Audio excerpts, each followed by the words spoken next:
So welcome. I will now try to explain to you how to play Dicease Control, the 4D10 Pathogen. I'm Alex Serpa. I'm the designer of the game. I'm using the electronic implementation, the digital implementation on the Screentop GG. And this is the main board. This is the area where you have the 4 dice. And here on the left side, there will be the variants. So I'm playing the solo basic. We'll play the variant one, and there will be the multiplayer in the future. On the main board, what we have here is our main play area, which is our Sudoku-like grid, which is the research facility.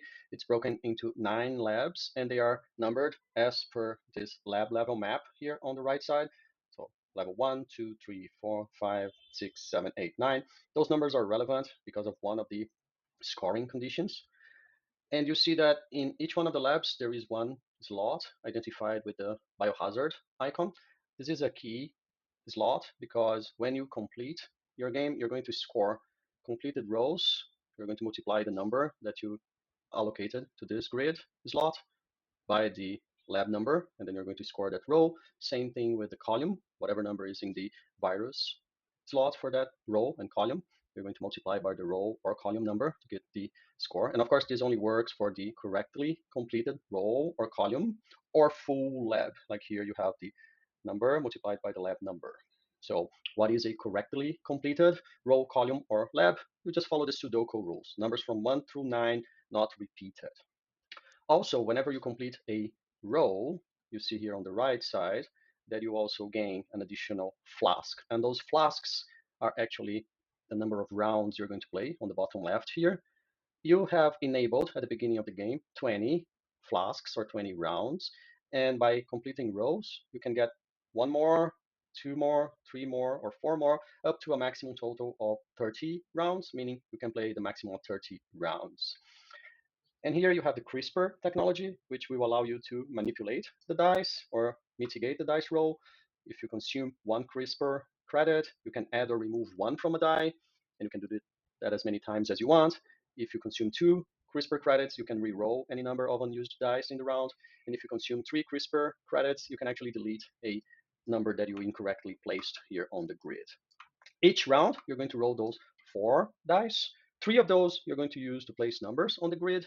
1 of those you're going to select. And if that roll is up to 5, you're going to consume or write off 1 flask, meaning 1 round is gone. And if the number on that die is higher than 5, you're going to write off 2 flasks. So you might not even be able to play 20 rounds. You may play less than 20 rounds. It's really up to you to pick the right die to go there. Any 10 on the die is a wild card. You can use it as any number.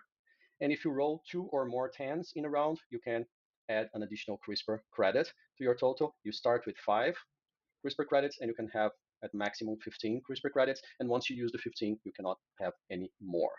Once you're done, either you have played all the possible flasks you have, or you have completed the grid. You're going to score, and your score is going to be the sum of your rows.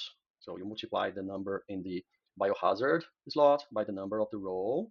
If that row is completed correctly, then you add up the total here. You do the same thing for the columns. Then you do the same thing for the labs. Then you add up the total for the labs, the total for the columns, and the total for the rows divided by 2. And then you have your total final score. Next, we're going to see how to play. How to play. The first thing you're going to do is, and I'm teaching you the interface here on Screentop. If you click on an object and you right-click it, you're going to see the menu. And in this case, I right-click on one of the dice. And of course, you can select all, Control A. You have the 4 dice selected. And now you can right-click and either choose roll, or you can just press the key F, and you're going to roll the 4 dice. And as you saw, there was a biohazard symbol in one of the dice that is actually the 10, the wild card.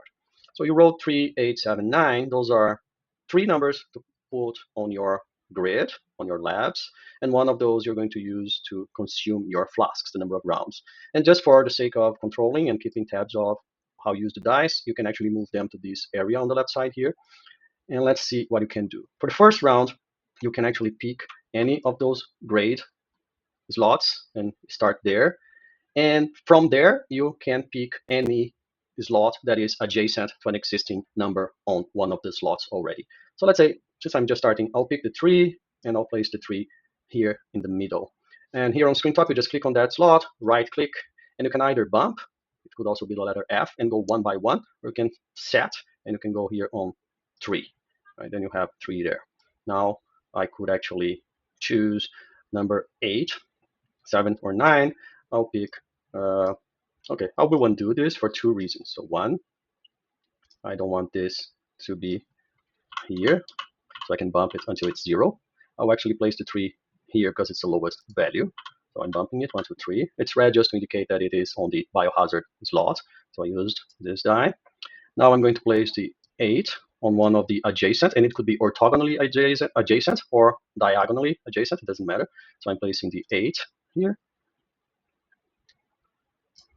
And I'm placing the 7 here on top. So the 9 is left, and the 9 is going to go here on the bottom to consume the flasks. So since it is a 9, and the 9 is higher than 5, I will consume 2 flasks. So I can bump, I can roll 2 flasks. Those slots here are just for the print and play. If you want to keep track of the dice you used, you can actually also bump them here. Use the 3, then the 7, then the 8, just if you want to keep track, and then the 9 to keep track of your rounds. That's totally optional. I just use it because I'm not good at keeping track of which die I have already used. What you really need to do is keep track of the flasks. That means I have consumed 2 rounds. Now what I do is, again, I can click on one of the die, Control A, move them back to the unused die, right click, roll them again. So now I have 1, 3, 4, and 6, and I can place them anywhere around those. And as you can see, I have some doors in between the different labs, and I can only move to the other lab if I have a number that is adjacent to the door. Right? So I'll do one thing now. I'll make sure to pick a low number die to consume the flask, so I'm not consuming too many. And I will do what? So I'll pick, that's lab number 2, as you can see here on the map. So I'll pick that one. Okay, I'll pick number 6, and I'll place it by the 7 there. I will then put number 1 just below on the biohazard. I'll place number 4 here, here. And number 3 I will use to consume flask. Since it is only below 5, I'll consume only 1 flask. So I've consumed 3 flasks already. And that will be the case until I have consumed the 20 flasks. And of course, if I complete 1 row, I will get more flasks, and I'll just go here and I'll bump it so it is enabled. As you can see, if I bump one of those, I right click and bump, they will become enabled, meaning that now I would have, for example, if I completed this row, I would have 4 more rounds to play. What I can also do, in case I want to mitigate and manipulate one of those die, I could go here on the CRISPR credits, and I could bump one of those CRISPR credits. Right? I could bump it, so I could write it off, and I could change the value of this die to 1 higher. For each CRISPR credit, I could go 1 higher or 1 lower, and I could do this as many times as I want. So I consume 2 here, so I could actually move this to an 8 or a 4 if I wanted. And I'll do that until I have finalized all my plays. And again, if I roll a 10, like I rolled here, that's the wild card, that is any number. And if I roll 2 of those, I can actually, that's 2. And if I roll 2 or more 10s in a round, I get an additional CRISPR. So I just go here in one of those disabled CRISPR credits, and I bump it, so it's enabled now. And that's how I would control my visuals here on the screen top GG interface.